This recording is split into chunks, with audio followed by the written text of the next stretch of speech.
Hello there folks, welcome back to another video on the channel. It's Euros Chat, and the last 16 has been decided. The third place thing, do we like the third place thing? I'm very split on it. There was some great drama towards the end of Group F, but other than Group F, the team with the most competitive teams in it, it was pretty boring. I preferred the 16 team tournament. Make it 32 or make it 16. I just prefer it like that. I think 16 though, and then they're going to ruin the World Cup too. Why? Stop messing with everything. I guess this is the point where I'm getting old now, where I'm like, leave the things I grew up with alone, please. So, as you can see, we're going to talk through the bracket, how I think it will go down. It's not too dissimilar to what I thought when I made my prediction video a few weeks ago. If you've not seen that, do go check it out. I'll leave a link in the description to my overall predictions. You can see how well that's going for me. Scotland, you've let me down. But let's go through each game then and talk through how I think it will go. If I get this right, I'll look like a genius. The chances of me getting it right, pretty slim. But let's talk through all the games then as I think they will go down and discuss who I think will end up winning the entire tournament. This is going to be embarrassing. And again, if you enjoy this sort of content, do drop a like on the video. And right then, let's delve in. Let's kick things off with Belgium and Portugal. Now, the interesting thing for me with Belgium and Portugal is that we've seen two sides that were predicted. They're sort of, for a long time, I feel like they've both been dark horses, right? And this is one of those moments where they've arrived on the international stage. There's a little bit of an expectation from some that they should both win the competition.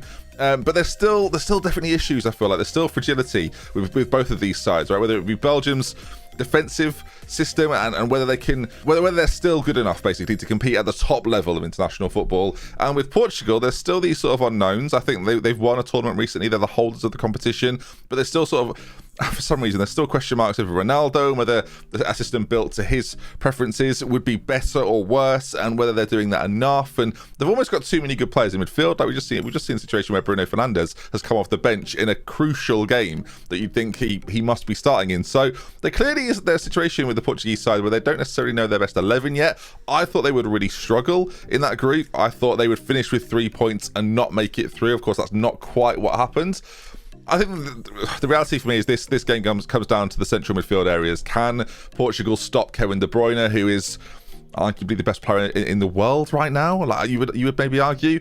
And of course, can Belgium's backline stop the likes of Bernardo Silva and Cristiano Ronaldo and Jota and whoever else is behind creating? I think Portugal have a more well-rounded side. I think the firepower that Belgium have with Romelu Lukaku, who seems to be having a pretty good tournament, with De Bruyne feeding him, I think we still need to see more out of Eden Hazard, who's sort of gone off the ball in the last couple of years. If I had to pick a winner, which is the point of the video, I'm going to go just with Portugal. I believe in their ability to grind it out slightly more than I do Belgium's. And although I thought Portugal wouldn't necessarily get through the group, I thought Germany was going to be a really tough game for them. I thought France would beat them. Of course, that's not what happened either. I think when it comes to the knockout stages, there's a bit more of a plan for Portugal. I think they can settle into games slightly better, and I think they've got Ronaldo up front, who will ultimately probably be the difference maker in the game. So we'll go for Portugal. Right, moving on to Italy, Austria. A little bit more straightforward. I think one side here has vast more quality than the other. I'm probably downplaying Austria, who have had like an okay tournament, but I think most people would agree that Italy have looked incredibly strong so far. So that one is quite straightforward for me. I suspect Italy will go through. We'll come on to Italy a little bit more as we discuss Portugal versus Italy later on. France, Switzerland, similar really. Switzerland always going to get to this stage of a competition, it feels like, but coming up against France, I think it's a good draw for France as well. I think there's definitely some firepower in the Switzerland side, and France haven't been on it. Like there's a chance for an upset here. I just don't think it will happen at this stage, so we'll put France through. Now, Croatia, Spain, that's where things, to me, get a little bit more complicated, because a Spanish side that have looked pretty inept throughout the tournament. I know they've won 4-0 recently.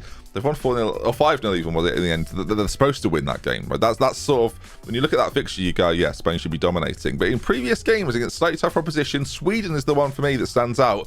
They couldn't find a way to break them down, and Croatia have midfielders that can hurt them. This, to me, will be one of those games that will go the distance. It might even go to extra time, and that will then affect things going further on. I could definitely see this one going all the way.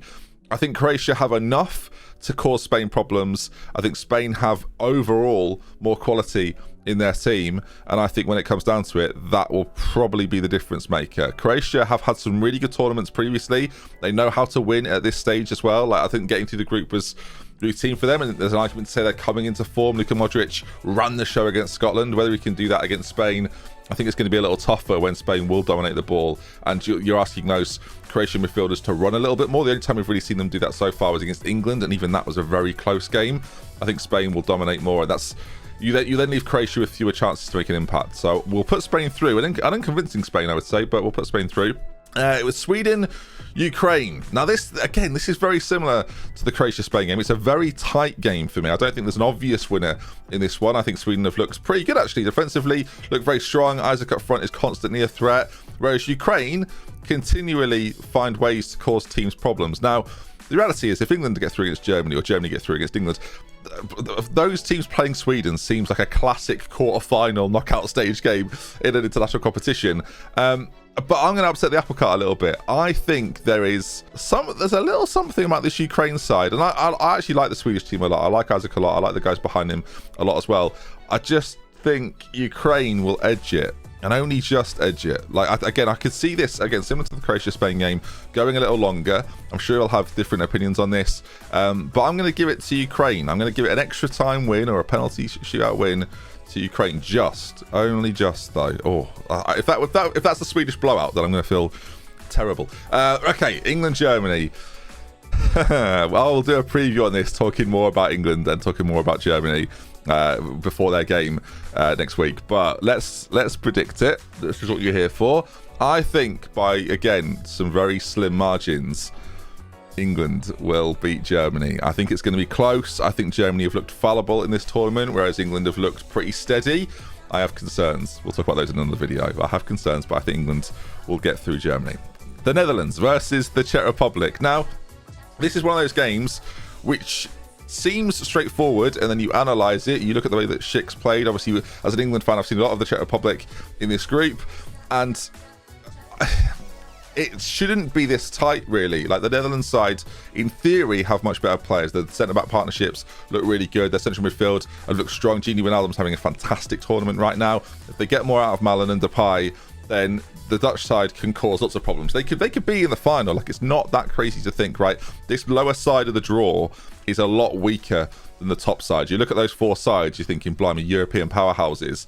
No disrespect to Ukraine or even England at this point, but like, they're not necessarily quite on the level. Like, the idea of international winners as the top four, they've all won international competitions in the last 15 years. The lower side, not so much. We'll put Netherlands through.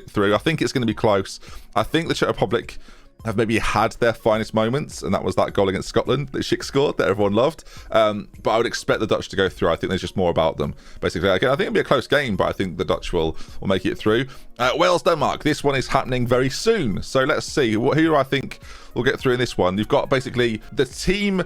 These are two really well-connected teams, it feels like, right now. Of course, the Danish side have had to get over the situation with Christian Eriksen, who thankfully is on his way to hopefully a full recovery, right? Fingers crossed. And the Welsh side are sort of making themselves the villains a little bit. Like, some of their players have come out and said, well, 99% of people want the Danes to win. I imagine all of Wales would like them to win, and I'd quite like the Wales to win as well. I quite like seeing the home nations do well in tournaments. It's tough though, isn't it? Is Gareth Bale and the boys enough, right? Are we going to see enough of someone like Dan James? Are we going to see Harry Wilson come on and make an impact later on? Is Aaron Ramsey going to sort of set the tournament alight? So far, they've looked pretty good, even in the game against Italy that I think most people expected them to be beaten in. It was a pretty good performance from Wales. It was a performance I thought they could take a little bit of pride from. With Denmark, it seems like the momentum is building with them. It's a similar situation to Croatia for me.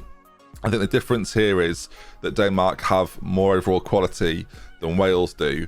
And as much as I would like to see Wales move forward, I'm going to give it to Denmark. Again, it's just that idea of overall quality that I think exists more in the Danish 11 and maybe off the bench for Denmark as well than it does the Welsh 11. But don't write Wales out. That's the one I'm not really sure on, because I feel like the Welsh side have got this ability to just go far in competition, and believe me, I would like to see an England-Wales semi-final. Right, back up we go. Portugal, Italy. Now, this could be one of the most excitingly defensively strategic games that we see. I know that seems a little bit sort of obvious, but I think what I'm getting at is, I think stopping Italy do what they did in the group stage is going to be tough for someone like Austria, but it's going to be slightly easier for a team like Portugal that have some of the best defenders in the world. Even someone like Pepe, right, who people write off at this stage, is still looking like a pretty high-level defender, and Ruben Dias next to him, very, very good. And then on the other side of that, can Ronaldo's teammates from Juventus, can the likes of Chiellini stop Ronaldo?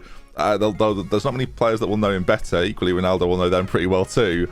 If I had to give it to a team that I think have just got the edge in this type of game, and it's so funny that I wrote them off in terms of the group stages, I'm going to give it to Portugal. I think this is where the aura around Italy runs out, and there's just too much quality in the Portuguese side comparatively to the Italian side. Again, a very, very tough game to call. I think what we've seen from Italy so far has been really exciting, and I'm a big fan of Italy, but I think Portugal will just edge it through and will set up something that we've seen before.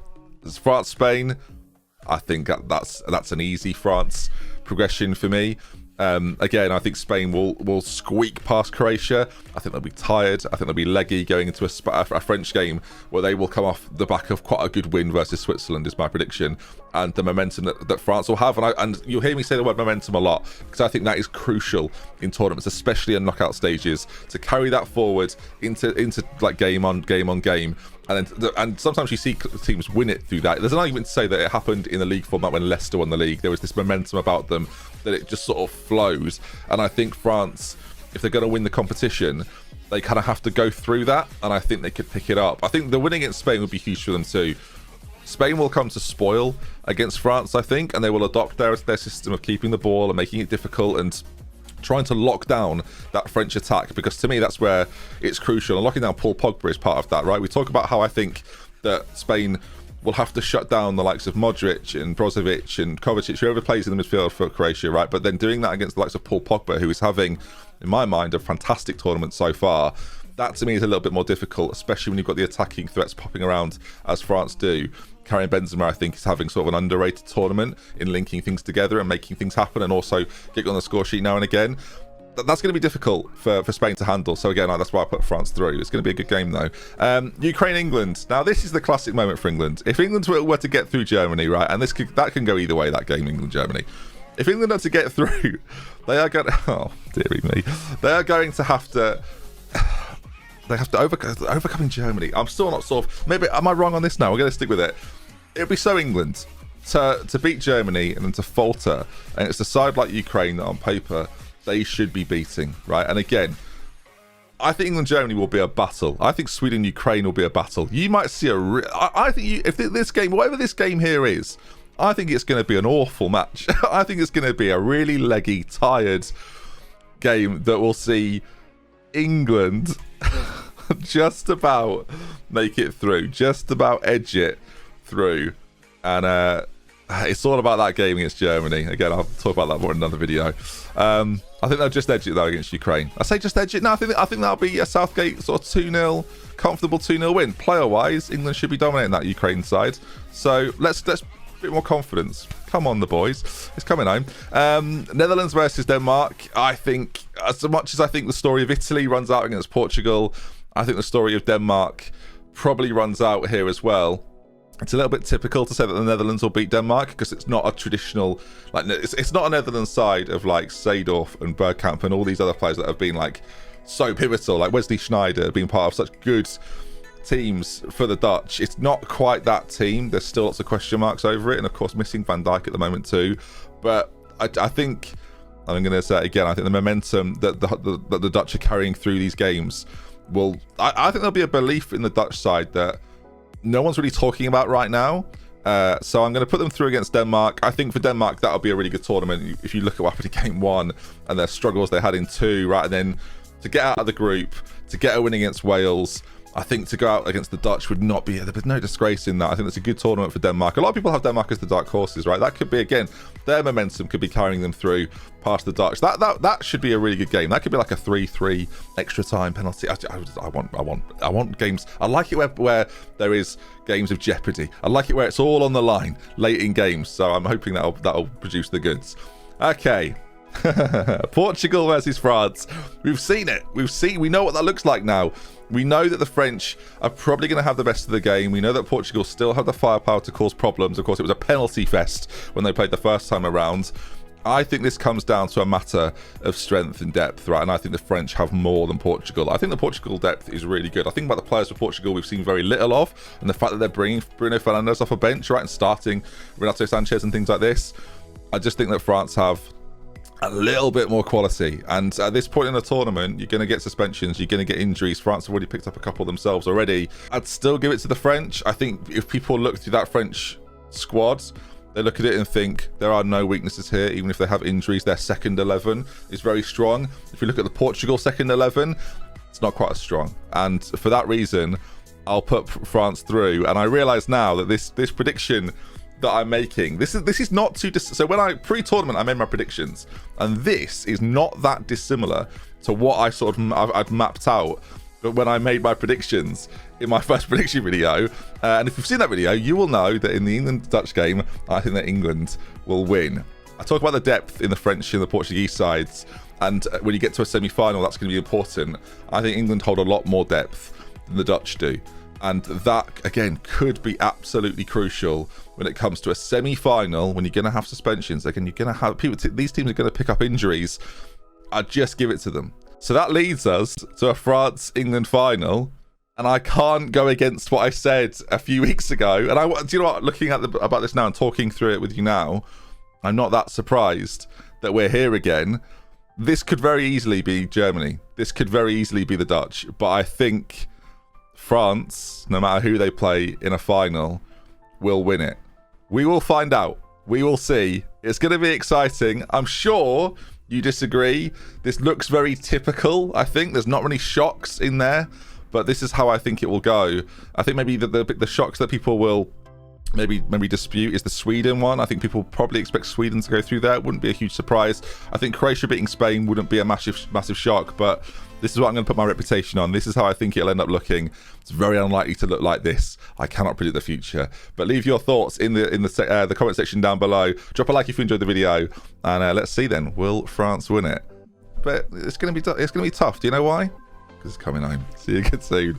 Bye everybody. England in the final. I just look ridiculous. The thing is, no, it's not true. We should beat those teams. Maybe, possibly. I don't know.